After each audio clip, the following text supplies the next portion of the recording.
आखिर कैसे एक दुष्ट राजा अपनी ही सुंदर पुत्री को देखकर उस पर फिदा हो गया और काम वासना में अंधा होकर उससे विवाह करने की ठानी। प्राचीन समय की बात है। किसी राज्य में राजा कालभद्र राज्य करते थे। राजा कालभद्र कुछ सन की किस्म के थे। एक बार राजा भ्रमण करते करते जंगल में चले गए। जंगल में घूमते घूमते उनकी भेंट एक सन्यासी से हुई। वह सन्यासी एक पाखंडी था। राजा साधु संतों पर बहुत भरोसा करते थे। उस सन्यासी को देखकर राजा के मन में कुछ जिज्ञासा उठी। राजा ने सन्यासी को अपना परिचय दिया और पूछने लगे, हे बाबा, आप बहुत ज्ञानी मालूम पढ़ते हैं। मेरी रानी इस समय गर्भवती है। मैं जानना चाहता हूं कि उनकी कोख से पुत्र होगा या पुत्री। सन्यासी ने कहा, राजन, मैं यह तो नहीं जानता कि तुम्हारी रानी की कोख से पुत्र होगा या पुत्री, पर इतना जरूर कह सकता हूं कि अगर तुम्हारी रानी ने किसी पुत्री को जन्म दिया तो तुम्हारा सर्वनाश हो जाएगा। सन्यासी की यह बात सुनकर राजा बड़ा भयभीत हो गया। सोचने लगे कि अगर मेरी रानी ने किसी पुत्री को जन्म दे दिया तो मैं कहीं का नहीं रहूंगा। यह सब सुनकर राजा महल की ओर चल दिया। अब इस बात से राजा को बेटी के नाम से नफरत होने लगी। वह तुरंत महल वापस लौट आए। महल आकर उन्होंने अपनी रानी से आकर यह बात कही कि हमारे घर में भूल कर भी पुत्री का जन्म नहीं होना चाहिए। अगर हमारे घर में पुत्री पैदा हुई तो मैं तुम्हें जान से मार दूंगा और उस पुत्री को भी मार डालूंगा। राजा की यह बात सुनकर रानी डर गई। वह जानती थी कि राजा बड़े ही जिद्दी किस्म के हैं। अगर पुत्री का जन्म हो गया तो वह उसे मरवा सकते हैं। इतना कहकर राजा वहां से चले गए। अब तो रानी रोज भगवान से प्रार्थना करती थी, हे परमात्मा, मुझे पुत्री मत देना, वरना राजा उसे जीवित नहीं छोड़ेंगे। दोस्तों, भगवान की कृपा से राजा कालभद्र की रानी ने सर्वप्रथम एक पुत्र को जन्म दिया। यह देखकर रानी और राजा दोनों बहुत प्रसन्न हुए। राजा तो इसलिए प्रसन्न हुआ कि पुत्री न हुई, किंतु रानी इसलिए प्रसन्न हुई कि अगर पुत्री होती तो कन्या हत्या का दोष लगता। अब ऐसे ही और कुछ दिन बीतते रहे। कुछ समय बाद रानी ने फिर से गर्भ धारण किया। बच्चे के जब जन्म होने का समय आया, उसी दौरान राजा को किसी जरूरी काम से दूसरे राज्य में जाना पड़ गया और उसे लौटने में कई दिन लगने वाले थे। जाने से पहले राजा ने अपनी रानी से कहा था, यदि तुम्हारी गर्भ से बेटी का जन्म हो तो उसे मरवा देना, मैं बेटी की सूरत नहीं देखना चाहता। यह सब कहकर राजा चला गया था, लेकिन इसी दौरान रानी ने एक पुत्री को जन्म दिया। इस बात का डर वही हो गया। बेटी को देखकर रानी घबराई। सोचने लगी कि राजा के आदेश के अनुसार बेटी की हत्या करनी पड़ेगी। ये निंदनीय काम मैं कैसे करूंगी? मैं एक माँ हूँ और मेरे लिए जितना मेरा पुत्र प्यारा है उतनी ही बेटी प्यारी है। अब तो बेटी को देखकर रानी एकदम से रोने लगी और कहने लगी, हे भगवान, अब मैं क्या करूं? कन्या हत्या का पाप बहुत बड़ा होता है। रानी बहुत बड़े धर्म संकट में फंस चुकी थी। रानी को रोते हुए देखकर उनकी जो दासी थी वह उनके पास आई और पूछने लगी, महारानी जी, घर में पुत्री हुई है, ये तो बड़े ही सौभाग्य की बात है, पर आप तो बैठी रो रही हैं, इसका क्या कारण है? क्या कोई अनहोनी हो गई? रानी बोली, हे दासी, वास्तव में जो नहीं होना चाहिए था वही तो हो गया। तब रानी ने दासी को पूरी बात बता दी कि हमारे महाराज ने इस कन्या को मारने का आदेश दिया है। अब आप ही बताइए कि मैं इस मासूम बच्ची की जान कैसे ले सकती हूँ। तब दासी ने रानी से कहा, हे रानी साहिबा, आप चिंता मत कीजिए। आप राजा से कह दीजिए कि आपने बेटी को मारवा दिया है। मैं आपकी बेटी को सबके सामने मारने के लिए ले जाऊंगी, पर मैं इसे मारूंगी नहीं, बल्कि इसे पाल लूंगी। और यदि कोई पूछेगा तो मैं कह दूंगी कि यह बच्ची मेरी भतीजी है। इससे इस बच्ची की जान भी बच जाएगी और राजा की नजरों से दूर भी हो जाएगी। इसके पालन पोषण को लेकर आप निश्चिंत रहो, मैं इसे अपनी बेटी की तरह पालूंगी। यह सुनकर रानी को बड़ी खुशी हुई। वह सोचने लगी कि यह बेटी भले ही मुझे देखने को न मिले, लेकिन कम से कम वह जीवित तो रहेगी। तब रानी ने बड़े उदास मन से कुछ धन आभूषण अपनी पुत्री के पालन पोषण के वास्ते उस दासी को दे दिए और दासी से रानी ने कहा, हे दासी, मैं आपका यह एहसान जिंदगी भर कभी नहीं भूलूंगी। जब तुम्हारे लिए धन की जरूरत पड़ेगी तो मैं तुम्हें इससे भी अधिक दौलत दूंगी, लेकिन मेरी पुत्री का यह सच कभी खुलने मत देना। इतना समझाने के बाद रानी ने अपनी उस पुत्री को दासी के हवाले सौंप दिया और धीरे धीरे पूरे राज्य में और महल में यह खबर फैला दी कि दासी ने वह बच्ची लेकर जाकर मार दिया और उसे जमीन में दफना दिया। इधर क्या हुआ? उस बच्ची को ले जाने के बाद दासी ने उसे बहुत अच्छे ढंग से पालन पोषण करना शुरू कर दिया। जब कुछ दिनों के बाद राजा कालभद्र अपने राजमहल में लौटकर आए तो राजा के लिए भी यही बात बताई गई कि आपके जाने के बाद रानी ने एक पुत्री को जन्म दिया था और उस पुत्री को आपके आदेशानुसार मारकर जमीन में दफना दिया गया। यह सुनकर राजा को बड़ी खुशी हुई। इधर दासी उस बच्ची को अपनी भतीजी बताकर पालने लगी और जब भी रानी को उस बच्ची को देखने की इच्छा होती थी तो वह उसे लेकर राजमहल चली आती थी। उस बच्ची को देखकर रानी की ममता उमड़ने लगती।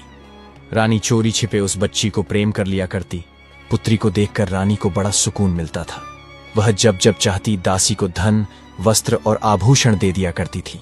इधर रानी के आदेश के अनुसार उस दासी ने पुत्री की परवरिश में किसी प्रकार की कमी नहीं छोड़ी। ऐसे ही समय बीतता गया। जो पुत्री रानी ने दासी के हवाले की थी, वह धीरे धीरे बेटी बड़ी होने लगी और जवान हो गई। राजमहल में उसका पालन पोषण नहीं हुआ। वह एक गरीब दासी के घर में पली बड़ी थी, पर फिर भी वह एक सुंदर राजकुमारी जैसी दिखती थी। जब वह जवान हो गई तो दासी ने उसे राजमहल ले जाना बंद कर दिया। वह पूरे दिन दासी के घर में ही रहती थी। एक दिन की बात है, राजा कालभद्र अपने नगर का भ्रमण कर रहे थे। जब उनकी सवारी उसी दासी के घर के सामने से होकर निकली तो वह कन्या अपनी छत पर नहाकर अपने केश सुखा रही थी। रूपवती तो वह थी ही, उस समय और भी अधिक सुंदर प्रतीत हो रही थी। रथ पर बैठे राजा कालभद्र की अचानक उस कन्या पर नजर पड़ी। उस कन्या को देखकर राजा एकदम स्तंभित रह गए, क्योंकि वह अति सुंदर थी। राजा उस युवती की सुंदरता देख उससे विवाह करने का विचार करने लगे। महल पहुंचते ही राजा ने अपने मंत्री से पूछा, हे मंत्री, वह राजकुमारी सी दिखने वाली कन्या कौन थी? मुझे तो उसके रूप ने घायल कर दिया। अतिशीघ्र इसका पता लगाओ। मंत्री तुरंत पता लगाने गया और पता करके राजा को सूचित किया, महाराज, वह कन्या एक बूढ़ी औरत की भतीजी है। रात भर राजा की नींद हराम रही। बार बार उसी लड़की का चेहरा उनकी आंखों के सामने आता रहा। सवेरा होते ही राजा ने मंत्री से कहा, मंत्री जी, वह लड़की बहुत सुंदर है। उसने मेरी रातों की नींद उड़ा दी। उसकी मोहक मूरत मुझे बार बार परेशान करती है। उसके बिना अब मैं रह न पाऊंगा। एक काम करो, कुछ लोगों को साथ ले जाकर तुम उस बूढ़ी औरत के घर जाओ और उस लड़की के साथ मेरी शादी की बात करो। उसी दिन राजा के कहने पर मंत्री अपने कुछ सैनिकों के साथ उस बूढ़ी औरत के घर गया और दासी से कहा कि हमारे राजा साहब आपकी पुत्री से विवाह करना चाहते हैं और आपकी पुत्री को राजा साहब अपनी रानी बनाना चाहते हैं। मंत्री के मुख से ऐसे शब्दों को सुनने के बाद दासी के एकदम से होश उड़ गए। वह मन ही मन सोचने लगी, हे भगवान, यह कैसा अनर्थ होने जा रहा है। आखिर अब मैं क्या करूं? वह कन्या तो उसी राजा की पुत्री है और राजा इस बात को नहीं जानता है। उसी समय उस बूढ़ी मां ने साफ इनकार करते हुए कहा, भाई, मैं एक गरीब स्त्री हूं। मेरी भतीजी राजा साहब के योग्य नहीं है, इसलिए आप दोबारा इस रिश्ते को लेकर कभी मेरे घर मत आइए। मंत्री ने कहा, ओ मूर्ख बुढ़िया, राजा कालभद्र के साथ अपनी बेटी का विवाह करने से इनकार कर रही है। तुम्हें तो अपने भाग्य पर खुश होना चाहिए कि राजा स्वयं तेरी बेटी से विवाह करने के इच्छुक हैं। मंत्री के बार बार कहने पर भी उस बूढ़ी औरत ने राजा के साथ अपनी बेटी का विवाह करने से साफ इनकार कर दिया। हारकर मंत्री वापस महल चला गया और राजा को सारी बात बताई कि वह बूढ़ी औरत अपनी बेटी का विवाह करने से इनकार कर रही है। अगली सुबह राजा ने उस बूढ़ी औरत को लालच देने का निश्चय किया। उसने कुछ सैनिकों को सोना चांदी लेकर उस बूढ़ी औरत के घर भेजा ताकि वह विवाह के लिए तैयार हो जाए, लेकिन वह बूढ़ी औरत फिर भी राजी नहीं हुई। फिर से मंत्री महल लौट आया और राजा को सारी बात बताई। अब यह सब सुनकर राजा बहुत गुस्से में आ चुका था। राजा ने उसी समय हुक्म दे दिया कि उस बूढ़ी औरत को तुरंत पकड़कर हमारे दरबार में लाओ। हुक्म पाकर राजा के सिपाही तुरंत उस दासी के घर गए और उसे बंदी बनाकर लेकर आए। बंदी बनाने के बाद दरबार में लाकर उस बूढ़ी औरत की खूब पिटाई की गई। सैनिकों की मार वह बूढ़ी बर्दाश्त नहीं कर पाई। कोड़ों की मार पर ढहते ही बूढ़ी औरत राजा के समक्ष चीखते हुए गिर पड़ी और उसने सारी सच्चाई बता दी। वह हाथ जोड़कर बोली, हे महाराज, वह लड़की कोई और नहीं बल्कि आपकी सगी पुत्री है। जब आपकी कन्या हुई थी तो आपकी रानी ने मुझे वह बच्ची मारने के लिए दी थी, पर मैंने मारना ठीक न समझा। मारने की बजाय मैंने उसे अपने घर पर रखकर अपने भाई की बेटी बताकर पालना उचित समझा। मैंने ही आपकी पुत्री को पाल पोसाकर बड़ा किया है। यदि आप अपनी ही पुत्री से विवाह करेंगे तो यह बहुत बड़ा पाप होगा। दासी की बात सुनकर राजा हक्का बक्का रह गया। वह अपना माथा पकड़कर सोचने लगा, हे भगवान, मैं कितना बड़ा पाप करने जा रहा था। तूने मुझे इतने बड़े पाप में पड़ने से बचा लिया। अब तो राजा कालभद्र और भी ज्यादा क्रोधित हो उठा। उसने शाम के समय अपने पुत्र को अपने शयन कक्ष में बुलाया और उसने तुरंत ही अपने पुत्र को हुक्म दिया, बेटा, अपनी बहन को जंगल लेकर जाकर उसका सिर काट कर दफना देना। प्रमाण के लिए उसके दोनों आंखें निकालकर मुझे दिखा देना। अब राजकुमार अपने पिता के ऐसे आदेश सुनकर वह बहुत परेशान हो गया। वह सोचने लगा, पिताजी ने मुझे कितना बड़ा पाप सौंप दिया है। इतने वर्षों के बाद मुझे मेरी बहन मिली है और मुझे उसे अपने हाथों मारना होगा। भगवान कभी मुझे क्षमा न करेंगे। हे भगवान, यह पाप मुझसे न कराना। कैसे मैं उसकी आंखें निकाल कर ले जाऊं? यदि मैं कत्ल करने से मना कर दूंगा तो पिताजी बहुत जिद्दी हैं। वह मुझसे न हो तो किसी और से मेरी बहन को मरवा देगा। अब मजबूर होकर राजकुमार अपनी बहन के पास पहुंचा, उसको लेकर जंगल की ओर चल देता है।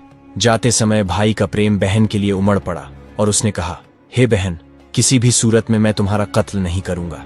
मैं तुम्हें यहीं जंगल में छोड़ दे रहा हूं। आगे तुम्हारी किस्मत का फैसला होगा। तब बहन ने जवाब दिया, भैया, तुम मुझे मार दो और मेरी आंखें निकाल कर पिताजी के सामने ले जाकर दिखा दो, और यदि तुम मेरी आंखें निकाल कर नहीं ले जाओगे तो पिता तुम्हें भी मार डालेंगे। उस समय दोनों भाई बहन आपस में लिपटकर बहुत रोए। दुखों का पहाड़ उन पर टूट पड़ा था और वे कुछ समझ न पाए कि क्या करें। अंत में राजकुमार ने निश्चय किया कि वह अपनी बहन को नहीं मारेगा। उसने कहा, बहन, मैं तुम्हें इस जंगल में छोड़कर जा रहा हूं। आगे भगवान की मर्जी है कि वह तुम्हारे साथ क्या करेगा। फिर उसने बहन को वहीं जंगल में छोड़ दिया और आगे बढ़ गया। आगे जाकर उसे एक हिरण दिखाई दिया। उसने तुरंत उस हिरण का वध किया और उसकी दोनों आंखें निकाल लीं। उसके बाद वह महल लौट आया और अपने पिता के समक्ष उन हिरण की आंखें रखकर कहने लगा, पिताजी, मैंने बहन को मारकर एक नदी में फेंक दिया है। वे आंखें देखकर राजा कालभद्र को भी भरोसा हो गया कि वास्तव में मेरे पुत्र ने उस लड़की को मार दिया है। यह सब देखकर राजा बहुत प्रसन्न हुआ। इधर रानी ने अपने बेटे को अपने पास बुलाया और पूछा, बेटा, क्या तू सच में अपनी बहन को मारकर आया है? तब राजकुमार कहता है, हे माँ, मैं आपसे झूठ नहीं बोलूंगा। मैंने अपनी बहन को नहीं मारा, बल्कि उसे जंगल में छोड़कर चला आया हूँ। यह सुनकर रानी को बड़ा सुकून मिला। वह भगवान से प्रार्थना करने लगी, हे भगवान, तुम्हारा बहुत बहुत धन्यवाद जो तुमने मेरे बेटे को सद्बुद्धि दी। मेरी बेटी जंगल में अकेली भटक रही होगी। आप उसकी रक्षा करना और उसे ऐसी जगह पहुंचा देना जहां उसके जीवन की नौका पार हो जाए। अब राजकुमारी जंगल में पत्ते फूल खाकर धीरे धीरे अपना गुजारा करने लगी। पेड़, पत्थर और कंटीली झाड़ियों के बीच घूमते घूमते उसके वस्त्र बिल्कुल फट चुके थे। वह अर्धनग्न अवस्था में उसी जंगल में भटक रही थी। कई दिन उसे जंगल में बीत गए। वह घनी झाड़ियों के बीच छिपकर सो जाती थी। एक दिन उसी जंगल में दूसरे राज्य का राजा चंद्रभान शिकार खेलने के लिए आया। इधर राजकुमारी वृक्षों से फल तोड़कर खा रही थी। उधर जैसे ही उसके कानों में घोड़ों की आवाज पहुंची तो राजकुमारी घनी झाड़ियों के बीच छिपकर बैठ गई। संयोग से राजा चंद्रभान उसी वृक्ष के नीचे आकर विश्राम करने बैठ गया। अचानक राजा की नजर उन झाड़ियों की ओर गई। उसने देखा कि झाड़ियों के बीच कोई बैठा है। किसी मनुष्य की आकृति दिखाई दे रही थी। राजा ने तुरंत आवाज लगाई, तुम कौन हो और इन झाड़ियों के बीच क्या कर रहे हो? जो भी हो, तुरंत बाहर निकल आओ। मैं तुम्हें विश्वास दिलाता हूं, तुम्हें कोई हानि नहीं पहुंचाऊंगा।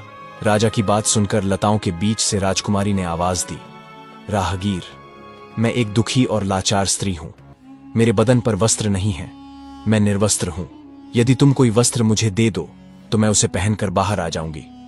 स्त्री की आवाज सुनकर राजा चंद्रभान आश्चर्यचकित हुआ और सोचने लगा, इस घने जंगल के बीच यह स्त्री क्या कर रही है? अवश्य किसी दुख की मारी होगी। तब राजा ने एक कपड़ा उस झाड़ियों के बीच फेंक दिया। राजकुमारी ने उस कपड़े से अपने शरीर को अच्छी तरह ढका और फिर राजा चंद्रभान के सामने आ गई। राजा ने जब उसकी सुंदरता देखी तो वह उसे देखता ही रह गया। वह सोचने लगा, इतनी सुंदर स्त्री मैंने अपने जीवन में पहले कभी नहीं देखी। किसने इसे जंगल में छोड़ दिया है? यह तो हमारी रानी बनने के योग्य है। तब राजा ने अपने बारे में राजकुमारी को बताया और बोला, सुंदरी, तुम जो भी हो, इससे मुझे कुछ मतलब नहीं है। अब मैं तुम्हें अपनी रानी बनाना चाहता हूँ। राजा चंद्रभान की बात सुनकर राजकुमारी भी उसकी पत्नी बनने के लिए राजी हो गई। कहते हैं, डूबते को तिनके का सहारा भी बहुत होता है। यहां तो फिर भी एक राजा था जो उसे अपनी पत्नी बनाना चाहता था। अब राजा चंद्रभान उस कन्या को अपने घोड़े पर बैठाकर अपने राज्य में ले आया तो सबसे पहले वह अपने पिता के समय के एक बुजुर्ग मंत्री के घर पहुंचा और उस लड़की को उस बुजुर्ग मंत्री के घर छोड़ दिया और मंत्री से कहा, हे काका, आप ऐसा समझो कि यह आपकी बेटी है और मैं इस लड़की से विवाह करूंगा। यदि मैं इसे ऐसे ही अपने महल में ले जाता हूं तो लोग कहेंगे कि राजा किसी कन्या को भगा लाया है। इससे मेरी मान प्रतिष्ठा पर आंच पहुंचेगी। मैं इसे विधि विधान के अनुसार अपनी पत्नी बनाकर अपने महल ले जाना चाहता हूं। तब तक यह आपके घर आपकी बेटी बनकर रहेगी और मैं कल कई लोगों के साथ आपके घर पर रिश्ता मांगने आऊंगा और फिर इसे अपनी पत्नी बनाकर अपने घर ले जाऊंगा। तब मंत्री ने जवाब दिया, महाराज, यह आपकी अमानत है और यह अब मेरी बेटी है। जब आपका मन करे तब आप इसे अपनी पत्नी बनाकर ले जाना। मैं तब तक इसका ठीक से ख्याल रखूंगा। इतना कहकर राजा चंद्रभान अपने महल लौट आए। इसके बाद उसने अपने मंत्री से कहा, मंत्री जी, आपको सुबह उस बूढ़े काका के घर जाना है और उनसे हमारे विवाह के लिए उनकी पुत्री का हाथ मांगना है। अगले दिन मंत्री उस बूढ़े काका के घर पर गया और उस राजकुमारी का अपने राजा के लिए हाथ मांगा। फिर उसके बाद 1-2 दिन में ही उनका विवाह भी हो गया। विवाह करने के बाद राजकुमारी राजा चंद्रभान की पत्नी बनकर रहने लगी। अब दोनों बहुत ही प्रसन्न थे। राजा सुंदर रानी पाकर खुश था और राजकुमारी घर और पति पाकर प्रसन्न थी। राजा चंद्रभान ने शादी के बाद भी अपनी पत्नी से कभी उसका परिचय नहीं पूछा। इसी प्रकार दोनों को एक साथ रहते रहते 2 वर्ष बीत गए। धीरे धीरे वह समय भी आ गया जब रानी ने पुत्र को जन्म दिया। अब तो राजा चंद्रभान और भी ज्यादा खुश हो गया। एक दिन राजा ने अपनी रानी से पूछा, हे प्रिय, अब हम दोनों एक पुत्र के माता पिता बन चुके हैं। हमारा संबंध अटूट हो गया है। अब तुम मुझे अपने कुल खानदान और अपने अतीत के बारे में बताओ। तब राजकुमारी ने किसी प्रकार उस बात को टाल दिया। इसी प्रकार से 1 वर्ष और बीत गया।